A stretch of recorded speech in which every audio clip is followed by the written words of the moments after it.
교과책에 밑줄 치는 내 남자와 함께하는 교과를 토의하는 시간 15분 교토시 시작합니다.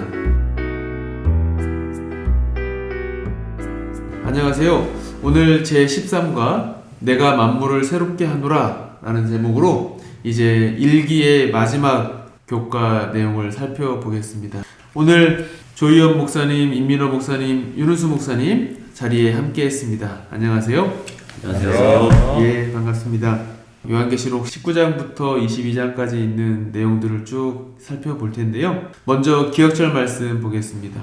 보좌에 앉으신 이가 이르시되 보라 내가 만물을 새롭게 하노라 하시고 또 이르시되 이 말은 신실하고 참되니 기록하라 하시고. 계시록 21장 5절의 말씀입니다. 우리 목사님들 혹시 오래된 건물을 부시고 새롭게 건물을 짓는 모습을 혹시 보시거나 그런 경험을 혹시 하신 적이 있을까요?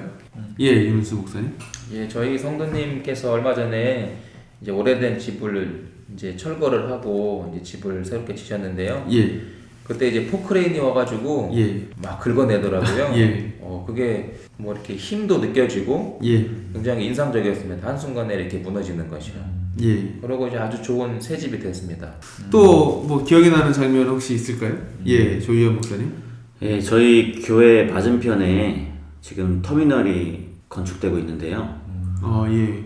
근데 그 자리가 원래 주유소가 있던 자리였습니다. 예. 근데 어느 날 그 주유소가 문을 닫더니 또 어느 날 보니까 주유소를 다 부수고 평지가 되더라고요. 예. 그리고 이제 건물을 짓기 위해서 이렇게 예.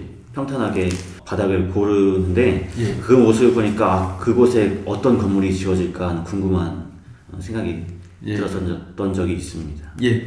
이 마지막 시대가 끝나고 예수님 재림하시고 또 1000년 동안 또 저희들이 하늘에서 왕노릇하고 또 다시 이 지구로 내려올 텐데 새 예루살렘, 이 지구가 새롭게 창조되는 것을 뭐 건물이 새로 지어지는 것과 똑같이 비교해서 말할 수는 없겠지만 지구의 역사, 이 대쟁투의 역사가 맞춰지면 이제 모든 것이 다 새롭게 될 텐데요. 그런 내용들 오늘 교과 통해서 함께 살펴보겠습니다. 먼저 예수님께서 재림하실 때 그렇다면 의인과 악인들에게 각각 어떤 일이 벌어지는지 먼저 좀 살펴볼까요? 예, 조희연 목사님.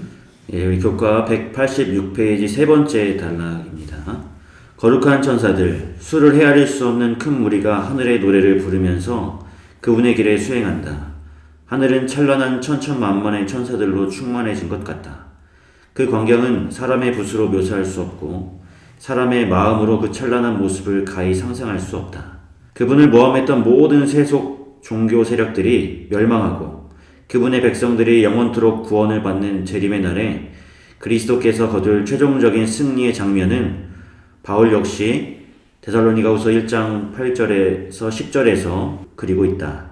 예, 또요? 예, 임민호 목사님. 네, 187쪽의 영감의 교훈에 보면 그 교회에 보내는 권면 34쪽에 있는 내용을 이렇게 인용을 했습니다. 예수님께서 불꽃에 쌓여 구름을 타고 강림하실 때에 그분의 은나팔이 울려 퍼졌다. 그는 잠자는 성도들의 무덤을 응시하시고 당신의 눈과 손을 하늘로 향하여 드시면서 깨어라 깨어라 깨어라 티끌에 잠자는 자들아 일어나라고 외치셨다. 이어서 굉장한 지진이 일어났다. 무덤이 열리며 죽었던 자들이 썩지 않음을 입고 일어났다 라고 말을 하고 있습니다. 예, 이렇게 의인들이 또 부활하는 모습까지 저희들 한번 살펴보았고요. 그렇다면 이 천년기 동안 이 구원받은 성도들이 심판에 참여한다, 왕노릇한다 라는 것 어떤 의미인지 살펴보겠습니다. 예, 윤은수 목사님. 예, 188페이지 세 번째 단락의 설명입니다. 이 심판은 하나님의 행위가 공정한지를 판단한다. 역사적으로 사탄은 하나님의 성품과 그분이 피조물들을 다루시는 방법에 관하여 의문을 제기해왔다. 천년기에 하나님은 구속받은 자들로 하여금 역사의 기록을 조회하도록 허락하셔서 그들의 삶에 임하신 그분의 인도하실 뿐 아니라 멸망당한 자들에게 내리셨던 그분의 결정들이 공정한지에 관하여 모든 해답을 찾게 하신다. 천년기가 끝날 무렵이면 그분의 공의에 관한 모든 의문이 영원히 해결된다라고 이 천년기 동안에 구원받은 성도들이 심판에 참여하는 의미에 대해서 설명을 하고 있습니다. 예, 또요. 조희연 목사님. 네, 189페이지 첫 번째 단락입니다. 하나님의 백성들은 의심의 구름을 거두고 사탄의 비난이 아무 근거가 없었다는 사실을 볼 수 있게 된다. 그들은 이제 멸망당한 자들에 대한 최종적인 심판에서 하나님의 공의로운 집행을 목격한다라고 설명합니다. 예. 그리고 이제 또 요한계시록 21장 보면 새 하늘과 새 땅에 처음 하늘과 처음 땅이 없어졌다라는 말씀을 이제 기록하고 있는데요. 어떤 뜻인지 또 살펴보겠습니다. 예, 임민호 목사님. 예, 190쪽 첫 번째 단락을 보겠습니다. 우리는 요한계시록 21장 1절에서 지구의 환경을 조망할 수 있다. 오염된 지구와 대기는 하나님의 임재를 감당할 수 없다. 새로운이라는 뜻의 그리스어 카이노스는 기원이나 시간이 아닌 질적으로 새로운 어떤 것을 가리킨다. 지구는 불로 정화되어서 원래의 상태로 회복될 것이다. 예, 그리고요. 예, 윤은수 목사님. 네 번째 단락입니다.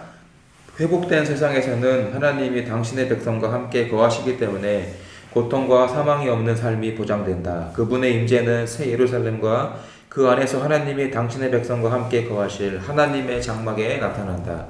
하나님의 임재는 회복당 땅에서의 삶을 진정한 의미의 낙원으로 만든다라고 설명을 해주고 있습니다. 예, 이제 새 예루살렘에서 저희들이 이제 영원히 살게 될 텐데요. 이렇게 새 예루살렘에서의 삶에서 어떤 다양한 기쁨, 또 보람, 행복이 존재할지 한번 또 이야기 나눠볼까요?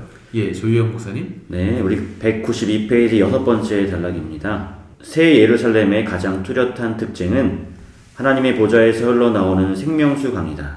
포로로 끌려간 하나님의 백성들은 바벨론을 가로지르는 강가에 앉아 예루살렘을 그리워했다.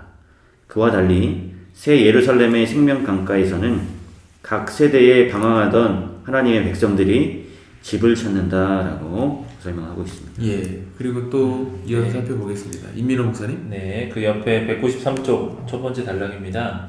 강 좌우에는 생명나무가 자라고 그 잎사귀는 만국의 치료제가 된다. 이러한 치료는 그곳에 질병이 있다는 뜻이 아니다.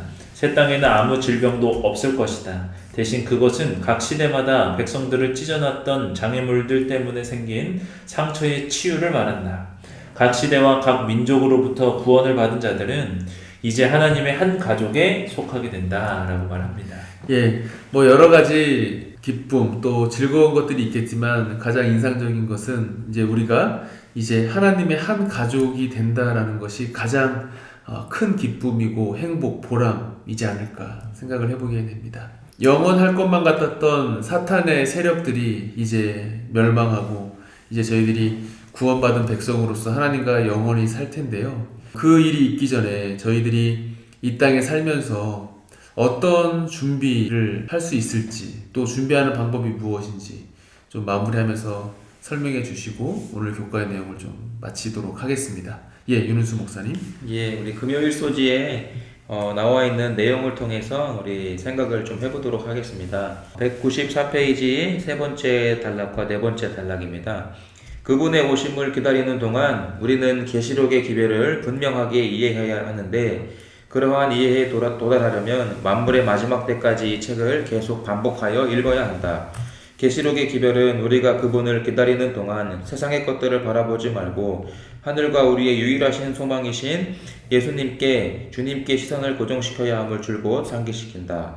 계시록에 나오는 그리스도는 인생의 수수께끼와 불명확성 가운데 사는 모든 인류의 소망과 영혼에 대한 대답이시다. 그리고 이 책은 또한 세상 끝이 이르기 전에 우리가 그분의 임박한 재림의 소식을 온 세상에 전해야 할 임무를 위탁받았다는 사실을 상기시킨다. 우리는 그분의 오심을 수동적인 자세가 아니라 능동적인 자세로 기다린다. 성령과 신부가 모두 오라고 부른다. 우리도 그들과 함께 사람들을 불러야 한다. 그것이 바로 우리가 세상 모든 사람에게 전해야 할 복음이다라고 이 마지막 시대에 어떻게 우리가 준비해야 될지를 본문을 통해서 좀 소개를 드렸습니다.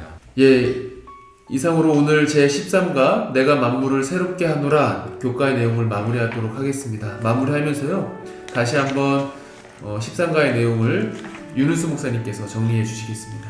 예, 우리 마지막 교과를요 세 가지 키워드로 정리를 해드리겠습니다. 첫 번째는 재림, 두 번째는 천년기, 세 번째는 새 예루살렘입니다. 예. 예수님께서 이제 재림 곧 하실 거고요. 또 그 재림 후에 우리는 천년기에 하나님께서 얼마나 공의로우신 분이셨던지를 온 우주에 공개하게 될 것이고, 그 이후에 우리가 새 하늘과 새 땅, 새 예루살렘을 맞이하게 될 것입니다.